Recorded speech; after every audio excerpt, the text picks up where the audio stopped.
one of the things I love about Bitcoin, and you in particular, is when people try to challenge Bitcoin, they literally, their challenges show you how little they know. Yeah, exactly. So you sent me this article. Yeah. Max Keiser takes founder and receives payback. Right. So this was Bitcoin maximalist Keiser critique Charles Hoskinson, whoever this guy. He created what? He's something called Cardano, which is a kind of like a spinoff from Ethereum. And Ethereum is a spinoff from Vitalik Buterin, who got kicked out of the Bitcoin community back in 2011. And so he got spiteful and created something called Ethereum. And but that's crashing against Bitcoin every single hour of every single day. They changed the model to proof of stake, which is a worthless fiat money clone garbage that's not going anywhere. And so Cardano is even more removed, more abstract, more worthless than even Ethereum. And so this guy, we want to show your tweet. There's something, you found something like somebody got trapped in an oil well and they're pulling him out, and you wrote, Rich Hoskinson emerges from his shitcoin lair. Yeah. I'm a comedian, so I love good shit talking, and I love good. Yeah. So we had this thing. I mean, he's being pulled out of a hole. This guy covered in oil or whatever, and I wrote this tweet like, here he is. He's being pulled out of his shitcoin lair. Then he wrote back, and he said something like, it's not a lair. It's some French word for cave. Yeah. And then I wrote back and I said, oh, well, with Charles is confirmed. In fact, that's not his lair. It's actually his mom's vagina. I saw that. So this is his mom's vagina. And there he is being birthed into the shitcoin land from, the vaginal shitcoinery, where, it was Safdina Moose who said that Ethereum is the asshole from which all shitcoins come from. And he said this on the Lex Fridman show.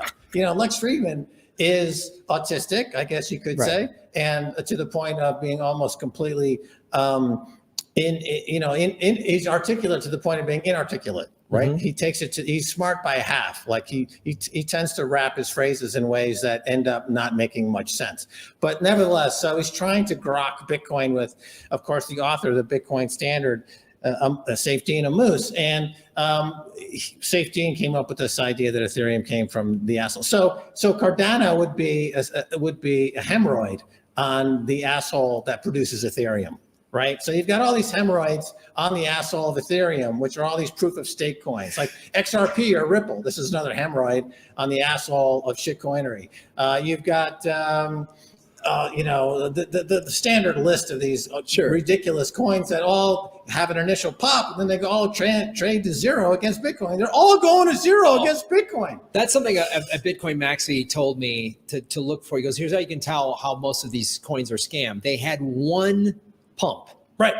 And that was like, they don't keep pumping. They don't come up and down like a regular market would do. They have one pump. That's it. And that's when they're complete scams that were pumping ups. And I was like, wow. So one of the things I wanted to put back on the screen was then this person thought they burned you because they're like, you created the MaxCoin. MaxCoin inspired altcoin makes its debut. So it's like, so what they're trying to say is Keiser tried a shitcoin and he failed, and that's why he's a Bitcoin maxi or whatever. So why don't you explain to our audience here what, in fact, was the MaxCoin and the purpose of the MaxCoin? Right. So we had, when I was doing Keiser Report, we made the comment that it's easy to create a shitcoin.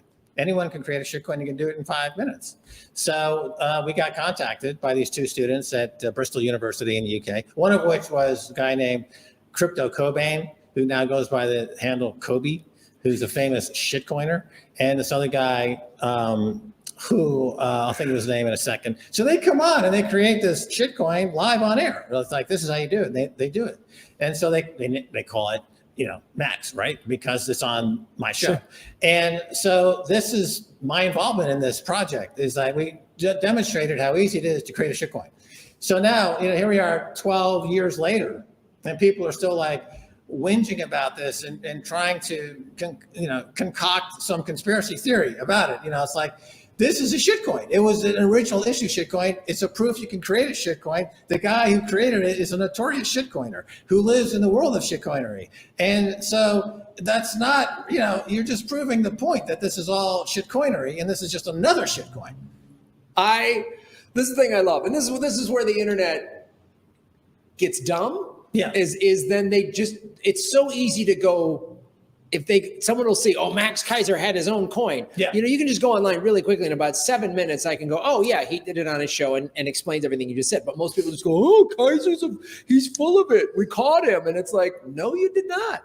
Well, I mean, at the time, there was Kanye coin. Right. There was Bill Murray coin. And because I think this was 2013 or 2014, when shitcoins were a real novelty, and the danger of them was not as obvious as it started to become. And what started to become more obvious as you went into the 2016 period, 2017 period, and what were called the ICOs, the initial coin offerings. And so, as a former stockbroker myself, I was like, wait a minute, hold on. These are actual securities. When you do a pre-sale of an ICO, and then with the expectation of people then having an additional subsequent sale and profiting from that sale, you have expectation of profiting from the issuance of what isn't therefore an unregistered security. And having worked on Wall Street and under the legal auspices of the SEC for many years, and having a broker's license and studying,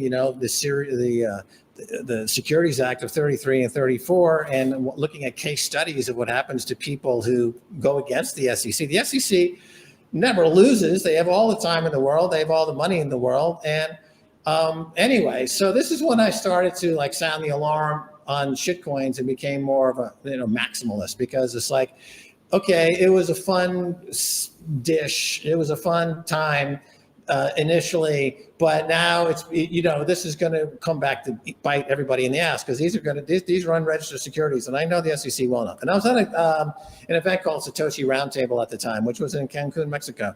It's a pretty well-known event with a lot of well-known people in the business, and they were trying to say that we know better than the SEC. The SEC is behind the times. The SEC needs to change the law. The SEC is not as smart as we are. I'm like, no, you don't get it. The SEC will shut all these down, and a lot of you are going to go to jail. So Kwon Do or Do Kwon and others, famous people, eventually ended up going to jail, doing shitcoinery, because they got addicted to this idea that they're bigger and better than the SEC. But the SEC is now winning.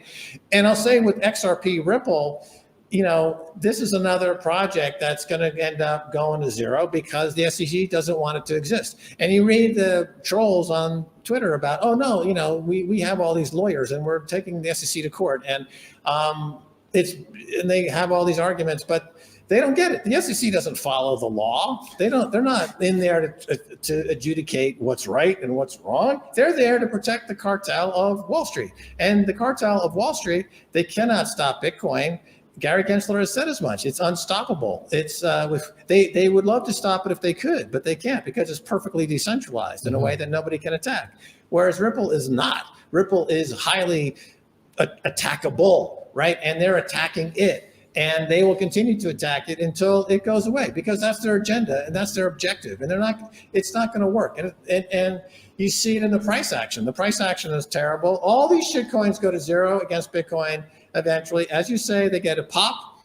They get a nice, little pop, and everyone pretends like they made some money on that pop. They end up losing money on that pop. I mean, it's exactly the same mentality as Las Vegas of people who are addicted to gambling. These are gambleaholics, people who trade in shitcoinery. I started a thing called Shitcoiners Anonymous, where people can go to recover from their shitcoin addiction. And this guy, BitBoy, who's a guy who is a poster child for shitcoin-aholicism. Like, he lost his car, he lost his wife, he lost his house, he lost all of his money because he's addicted to shitcoin like an alcoholic or a drug addict. He cannot stop shitcoining, and he's losing it all. It's going all the way down to the bottom.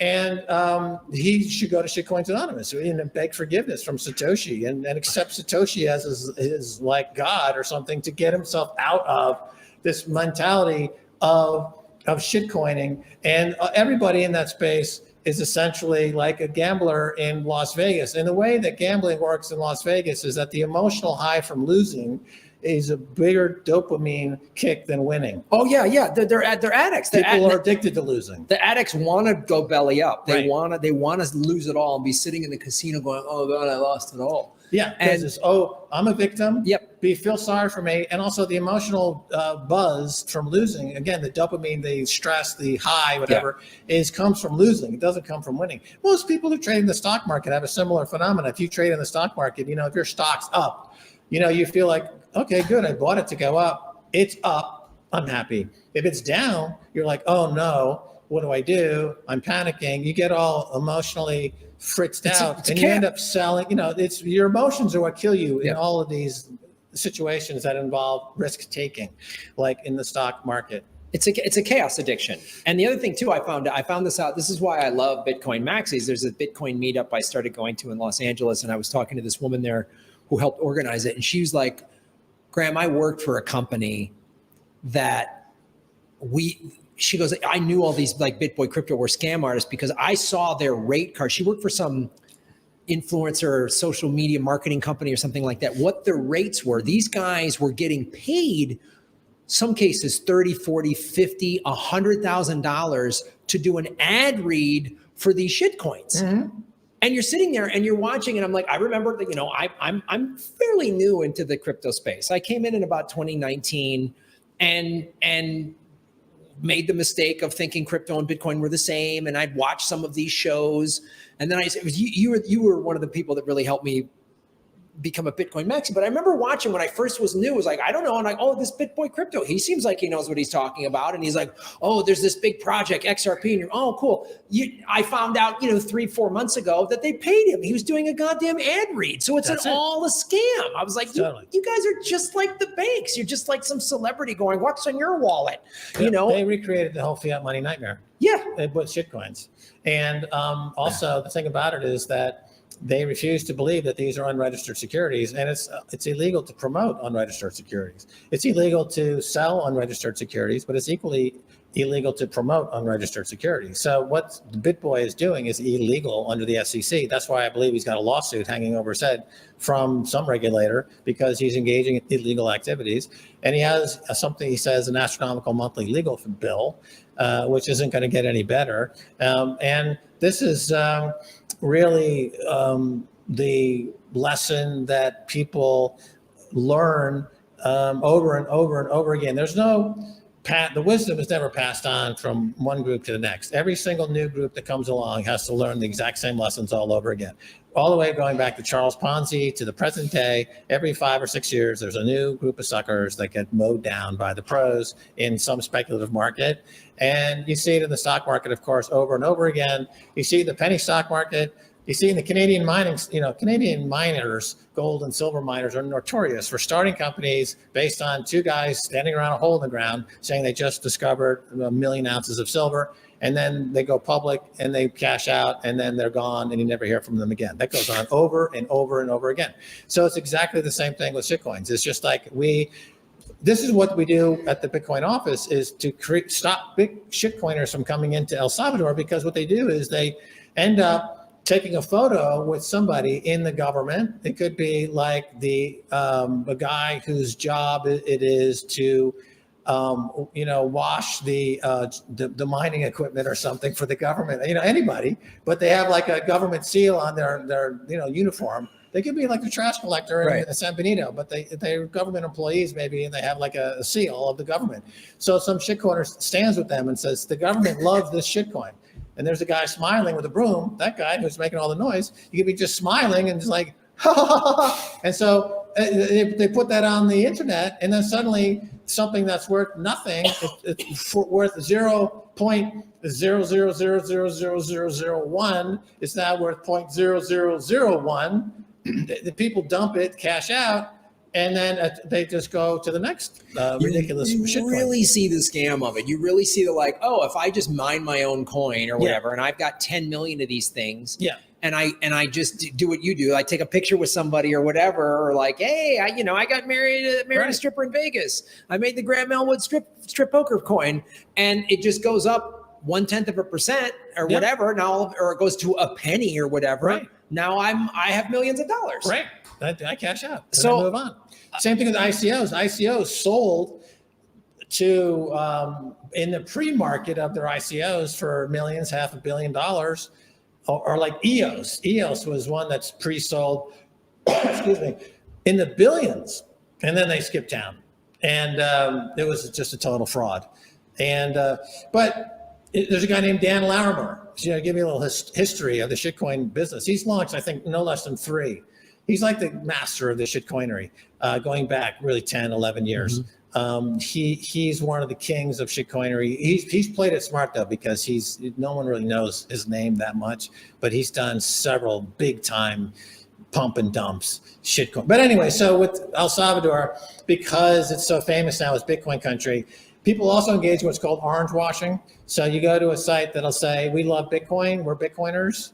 And then you go to their site, you start following them, and then it turns out it's an ad for shitcoin. So it's just like ExxonMobil. They like to have an ad showing how lush and green the forest is and how green they are. They take everything from Greenpeace and they cut and paste it against their advertisement, and it's like, we love birds, we love animals, and they're like making out with a hamster or something. Yeah, they're making out with a hamster. And then at the end it's like ExxonMobil. It's like, oh, I didn't know ExxonMobil. And it's that same shot of the windmill, the wind turbines, and then some solar farm. Yeah. And they go, we're spending, and sometimes they'll even say the dollar amount out loud, which is always funny. Like, we're spending over 10 million a year. I'm like, this is a $200 billion company. Yeah. That's like saying we're spending 53 cents a year on green energy. It's like you look in a vending machine and somebody left a quarter. And you're like, wow. That bag of chips that's I'm a winner.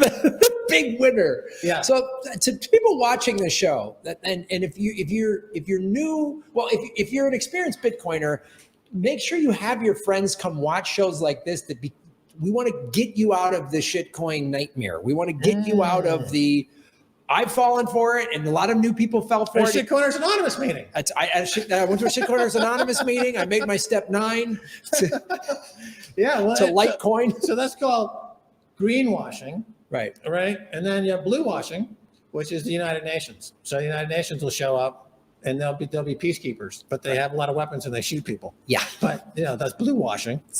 So then there's orange washing. Right. Which, by the way, the guy who told me about orange washing is Corey Clipston from Swan. And Swan is a sponsor of this show. If you go to swan.com/orange pill, you get $10 free Bitcoin immediately.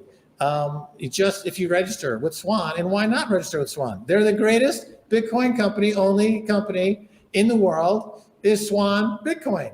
You know what I'm saying? Orange pill is the promo code. You get $10 free Bitcoin. What could be better than that? Let me just bring up the web. There it is right there. Yeah. Take the orange pill. So if you just go to swan.com/orange pill, you get, they're a Bitcoin only exchange. It's the thing about Swan, Bitcoin only. Yeah, so Bitcoin only company, you can buy Bitcoin there. And they promote you to take self-custody. Yes. So you can exchange your dirty fiat money for Bitcoin at swan.com. And then you can take it off their site and put it into a wallet of your choosing, self-custody.